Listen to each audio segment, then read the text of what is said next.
네, 딜서이테스 다녀 선생 함께하겠습니다. 안녕하세요. 어서 네, 오세요. 안녕하십니까?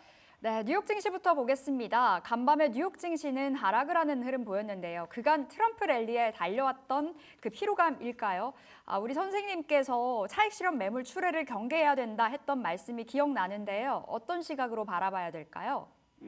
아까 우리 최인 앵커님, 네, 미국 시장은 걱정 없고 국내 시장은 걱정이 많다라고 말씀드렸잖아요. 네. 아직까지 미국 시장은 크게 염려할 부분은 아닌 것 같아요.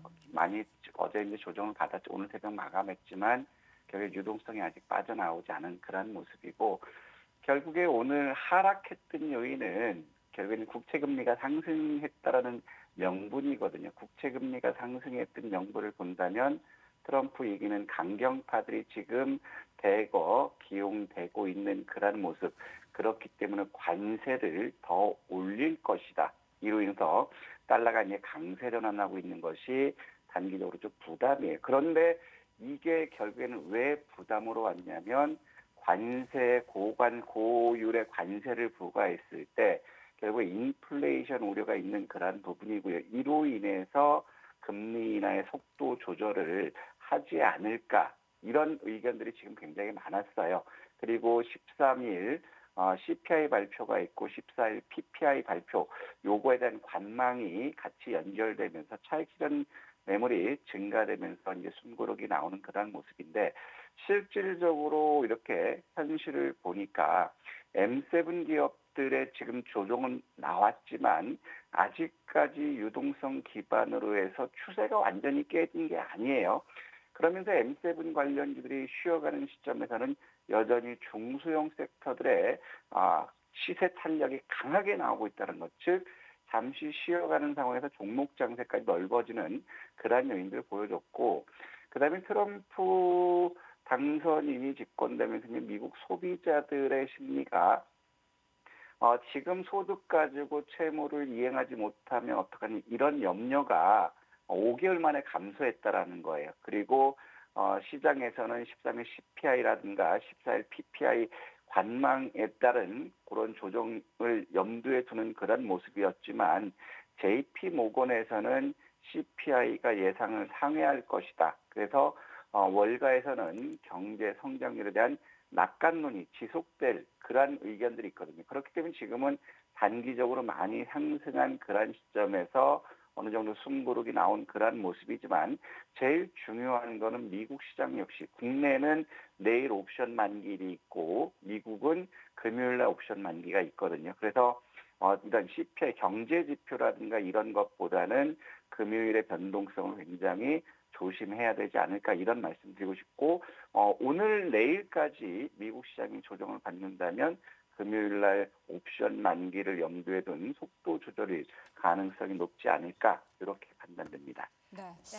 자, 종목별 이슈를 또 확인을 해보자면 테슬라의 주가가 어제 하락을 하긴 했는데 워낙에 많이 올랐던 부분이 있긴 하지만 어떻게 단양 선생님께서 보시기에는 이 정도 낙폭이 상대적으로 큰 걸까요? 아니면 예견된 조정일까요? 그렇게 크지는 않은 상황이에요. 많이 올랐기 때문에 그렇고. 네. 그래서 이제 우리가 이제 미국 시장을 한번 보면, 오늘 같은 경우에도 결국에 테슬라는 하락을 했지만, IT 소프트웨어 쪽이라든가 전자결제, 게임 쪽으로는 여전히 매수가 유입되는 그런 모습이었거든요. 그리고 왕따죠. 트럼프 정책의 최대 피해 섹터라고 할 수 있는 신재생 에너지 쪽이라든가 연료 전지 쪽들이 약세를 면치 못했고 테슬라가 하락 추종을 보이면서 전기 수소차 섹터가 약세를 보였어요. 그리고 미국 역시도 칩스법 보조금 폐지 우려가 나오면서 반도체 쪽들이 약세를 보여주는 그런 모습이었거든요. 그리고 그동안 강세를 보였던 제약바이오라든가 헬스케어 방산기계 이런 쪽들이 약세를 면치 못했다라는 거예요. 하지만 이런 시점에서도 결제 관련 쇼피파이라든가 스포티파이가 급등이 나왔고 어도비 시스템이 강한 그런 상승을 보였어요. 그리고 블록이라든가 하니웰 역시도 그동안 잠잠했던 중소형 섹터 강세를 보이는 와중에 여전히 솔라 엣지라든가 퓨얼셀 에너지, 루시드, 암젠, 마이크론, 그다음에 인텔, 테슬라, 빌라드 파워 이쪽이 낙폭이 크게 마감되는 그런 모습 보여줬거든요. 그러면 지금 말씀드렸던 것처럼 도훈 앵커님이 말씀드렸던 것처럼 테슬라의 하락은 우리가 어떻게 볼 것이냐, 우려해야 되느냐 이런 부분인데 오늘 6% 하락했군요. 시간에까지 소폭 하락하는 그런 모습도 보여줬지만 결국에는 320달러 부근에서는 저가 매수 유입되는 그런 모습을 보여줬어요. 그래서 320불을 지켜준다는 테슬라는 아직까지는 문제 없고 그런 와중에서도 우리가 봐야 되면 엔비디아가 신고가 경신 후에 조정을 받고 오늘 반도체들이 약세를 보였지만 엔비디아는 강세를 보여줬죠. 그리고 아마존 역시도 다 기술주들이 하락하는 시점에서 고점 돌파 시도를 하고 있다라는 거예요. 그렇다면 인공지능 반도체라든가 특히 AI 이런 속들은 아직까지도 시장에 기대가 남아있는 그런 상태라는 것이고 그러면 여기서 우리가 보면 스포티파이를 보면 이제 신고가 경신이 지속되고 있는 그런 모습들을 볼 수 있고 그다음에 쇼피파이 역시도 오늘 20% 이상 급등하는 그런 모습들을 보였어요. 그래서 직전 고점 때 강한 매물대라고 생각했던 98달러를 이제 돌파하는 그런 모습들을 보여줬거든요. 그러면 우리가 여기서 봐야 될 부분들은 M7에서 일부 종목들은 하락했지만 신고가 경신을 숨고르게 하고 있던 아마존이라든가 엔비디아 역시 신고가 다시 추세를 유지하고 있는 그런 모습이라면 테슬라 역시도 아직 추세는 깨지지 않은 그런 모습이고 설사 M7들이 쉬어갔을 때 유동성 분간에서 중소형 섹터까지 넘어가는 그런 모습이기 때문에 종목 상세는 지속될 수 있다 이렇게 보여져요. 반면에 우리가 이제 봐야 될 부분들은 미국의 M7은 크게 염려를 하고 있지 않지만 원자재 가격들의 하락이 조금은 염려스럽다라는 거예요. 구리 역시도 4.2달러 지지선을 이탈한 그런 모습이었고 또 금 역시도 장중 저가 2,600달러를 이탈하는 그런 모습이거든요. 그러면 일단 지금 원자재 가격 하락하고 있다는 것은 향후 경기가 활황으로 간다라는 것보다는 이미 어느 정도 경기 위축을 나타내는 그런 모습이기 때문에 이 부분이 좀 우려스럽고 오늘 비트코인 역시도 88,600달러 이상 가면서 약 2%까지 장중 상승하는 모습 보여줬지만 장중 85,000달러 선까지 하락했다 왔다라는 거예요. 그렇기 때문에 이제 아무리 트럼프 트레이드 수혜를 하더라도 더 비싸게 사줄 주체가 나오지 않거나 명분이 없다면 물론 미국에서 20만 개를 20년 동안 매수해서 가만히 있겠다. 이런 여기인다면 한 번 더 상승할 수 있지만 이제 본질같이 찾아가는 그러한 과정이 나오지 않을까 싶습니다. 네, 이렇게 뉴욕 증시 이야기 나눠봤습니다. 그럼 아시아 증시로 가볼게요. 아시아는 어제 공포 그 자체였던 것 같습니다. 중국도, 대만도, 홍콩도, 일본도 그리고 한국 증시마저 일제히 다 파란불이었었는데요. 어떻게 봐야 될까요?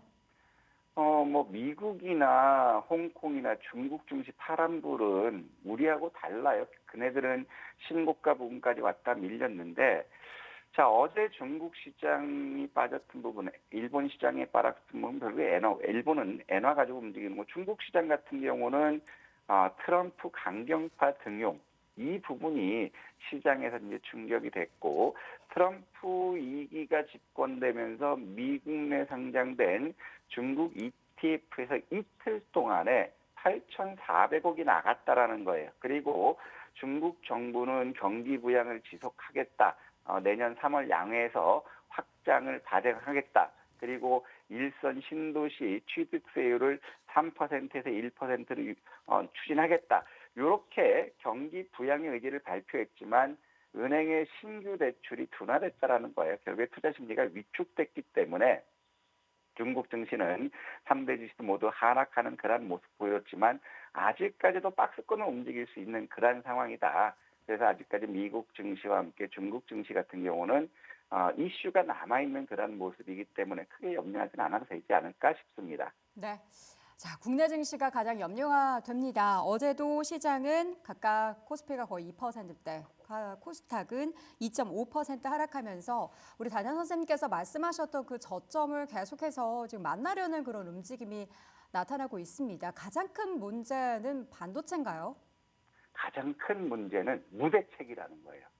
정부의 정책이 지금 여기에서 아무것도 없어요. 지금 네. 원달러 환율이 1,400원 넘어갔으면 네. 외환시장의 안정화 대책을 이렇게 하겠다. 이런 발표가 있어야 되는데 나오지 않았고 그렇죠. 최근 트럼프 당선되면서 칩스법이라든가 IRA 감투 축복에 대한 우리 피해, 그다음에 관세 부과에 대한 피해가 났을 때 지금 기업들에 대한 이런 대응책을 할 것이고 이로 인해서 증시가 빠진다면 이러한 부양책을 있겠다. 근데 결국에 없어요. 네. 왜냐하면 정부도 150조 이상 마이너스 통장을 쓰고 있는 그런 상황이고 그리고 더 중요한 거는 기업들의 실적 부분이 더 위축되고 있다는 거거든요. 그렇게 되면 지금은 정부나 개인 투자자라든가 기관들이나 모두 손을 놓고 모든 관심이 해외 시장으로 갔다라는 거죠.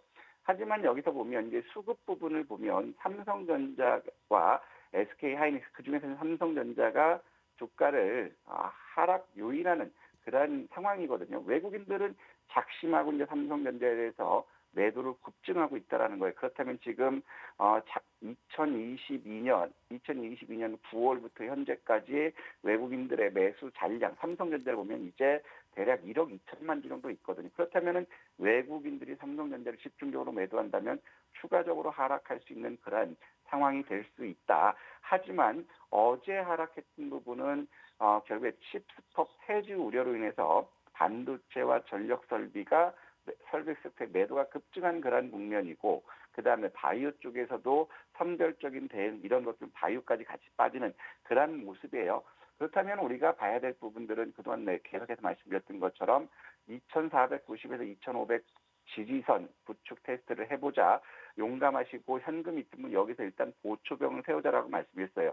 그러면 2,490이 이탈했을 때는 우리가 기다리고 있던 코스피는 2,380에서 2,400이거든요.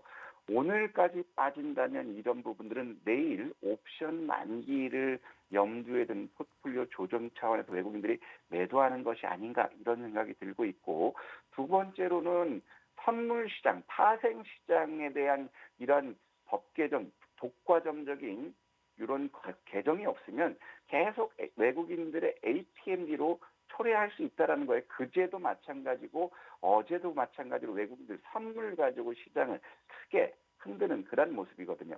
하지만 여기서 우리가 봐야 될 부분들은 외국인들이 삼성전자에 대해서 칩스법에 대한 이런 우려로 인해서 반도체 수급이 약세를 보여주고 있지만 결국 이제 삼성전자의 성장성은 둔화되는 건 우리가 알고 있지만 지금 이제 본질 청산 가치 대비 주가가 현저히 낮아지고 있어요. 그렇다면 주가는 본질 가치로 회귀하는 그러한 성향을 갖고 있는 그러한 국면이기 때문에 삼성전자 우리가 한번 52,000원 부분에서는 단기 바닥권이 형성되지 않을까 이렇게 이제 판단할 그런 시점이에요. 그럼 여기다가 삼성전자 매도하는 것보다는 52,000 부분에서는 한번 좀 매수해보자. 물론 외국인들의 잔량이 1억 3천만 주 가까이 남아있는 것이 좀 부담스럽지만 결국에는 일시적인 수급 쏠림에 의한 하락일 수 있다. 그래서 본질같이 회귀하려는 그런 관점으로 볼 수 있기 때문에 너무 걱정하지 말자.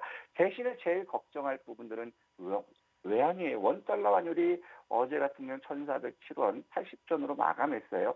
제 기억상으로는 계속 말씀드렸던 것처럼 원달러 환율이 1,400원 이상 갔을 때는 97년 구제금융실청 했을 때랑 2007년, 2008년도 국제금융위기 왔을 때 2013년도 미국의 금리 인상했을 때거든요. 그러면 그때보다 지금 한국의 경제 체력 여건은 더 안 좋아졌어요. 그렇다면 이런 상황에서는 정부의 외환시장에 대한 대책들 이런 부분이 나오면서 시장을 안정화시키고 이로 인해서 원달러 환율이 1,300원대로 왔을 때 그 시점에서 투자 심리가 살아나고 수급이 개선되지 않을까 판단됩니다. 네, 그럼 말씀해주신 그 환율의 움직임이 지금 달러 환율이 1,400원 위에 있는 상황에서는 외국인의 매도는 당분간 더 이어질 수밖에 없겠네요. 그렇죠. 지금 남아있는 게 삼성전자 1억 3천만 주거든요. 네. 그래서 지금은 원달러 환율, 외환시장 안정이 외국인들의 매도 압력을 줄일 수 있는 그런 방법이 되지 않을까 싶습니다. 네, 수급 내용 좀 더 자세히 확인해 볼까요?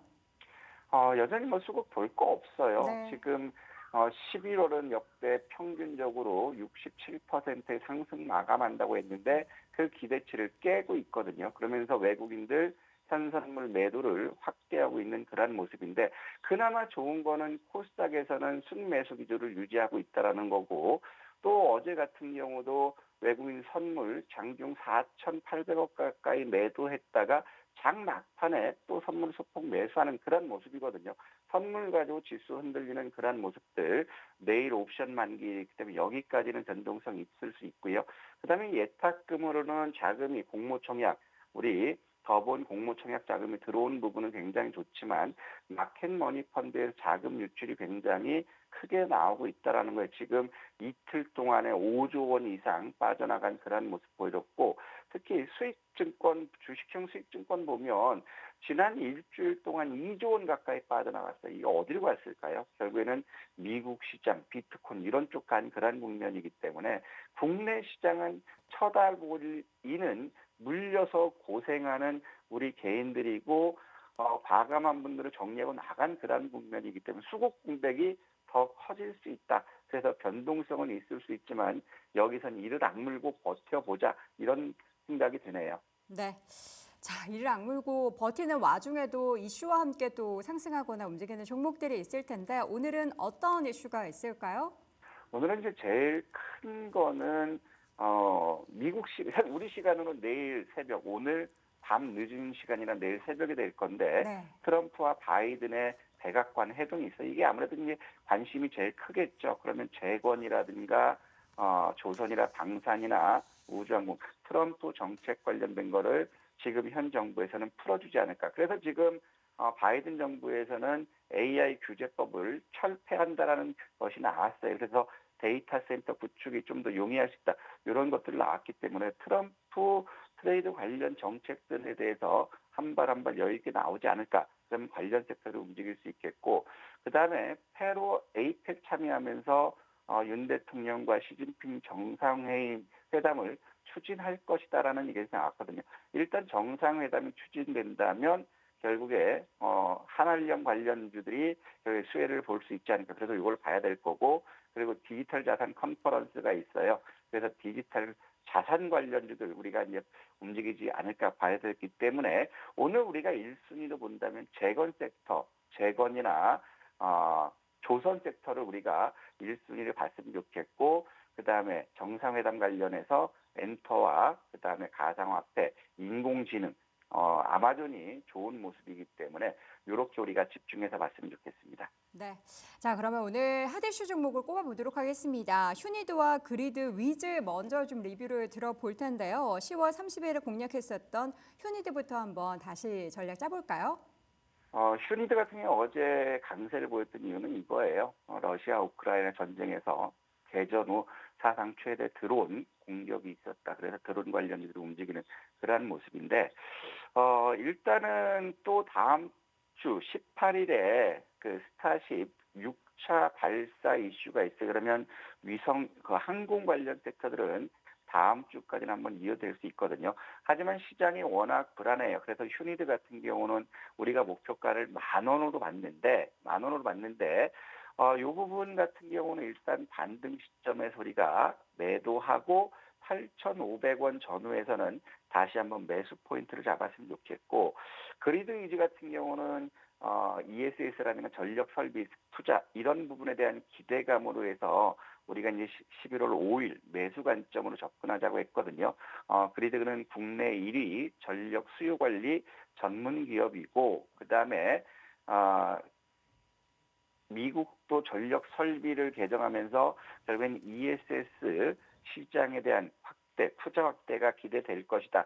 이런 부분 때문에 한번 봤지만 여전히 최근 시장에서는 신재생 관련 섹터는 낙폭이 크게 나오고 있는 그러한 모습이에요. 그래서 우리가 25,000원을 최초 목표가를 봤지만 23,000원으로 목표가를 낮추고 19,100원을 이탈한다면 전략 매도, 19,100원을 지지한다면 목표 주가 23,000원 도전 이렇게 말씀 드리겠습니다. 네, 자 그럼 오늘 주목해야 될 핫 이슈를 꼽아보겠습니다. 어떤 이슈에서 종목 고르셨나요? 역시 바이든 트럼프 백악관 회동이거든요. 네. 그래서 여기서 볼 거는 재건 섹터와 조선 섹터 쪽을 봤으면 좋겠는데 아무래도 재건 섹터에 어제 국내가 지금 폴란드와 스페인 재건 논의를 했다라고 해서 일부 중소형 건설주들이 상한가를 가는 그런 모습 보였어요. 네. 반대로 전통 재건주의 대장주들은 약세를 보였거든요. 그래서 SY 스틸텍이라든가 우리가 이익 실현했던 현대 에버다임, 유신 이런 것들이 이제 다시 한번 시세를 줄 수 있지 않을까 싶어요. 그래서 SY 스틸텍을 5,720원에 시초가 매수하고 손절은 짧게 갈게요. 5,500원 이탈 보시고 목표 주가는 7,000원 봤으면 좋겠습니다. 네, 빠르게 이슈와 함께 움직일 만한 종목, 하디슈 종목 가운데서는 SY스 틸텍 이 종목 꼽아주셨고요. 손절가 짧게 5,500원, 목표 주가는 7,000원으로 확인해 보도록 하겠습니다. 자, 시간은 단일가 종목에서는 재건 얘기가 또 뜨거웠나 봅니다. 네, 지금 어제 같은 경우는 남광토건이라든가 범양건영이나 이런 중소형 건설사가 움직였거든요. 근데 이제 그 시간 외에서는 이런 중소형 건설 다 상한가 갔기 때문에 시간은 특징적으로 잡히지 않았는데 네. 오히려 재건 관련해서 폴란드와 스페인과 우크라이나 재건을 협의한다. 그러면서 재건 관련해서 현대 에버다임과 HD 현대건설 이게 나름대로 좋은 모습이에요. 그렇다면은 오늘 하디슈와 마찬가지로 재건 섹터들 우리가 한번 단기 트레이딩 도전해보지 않을까 싶습니다. 네, 감사합니다. 오늘 또 재건 관련한 종목 현대에버다임과 HD 현대건설기계 추이 확인을 해보도록 하겠고요. 오늘 하디슈 종목은 SY 스틸텍까지 체크해봤습니다. 자, 오늘도 DSATS 단야 선생과 함께했습니다. 고맙습니다. 감사합니다.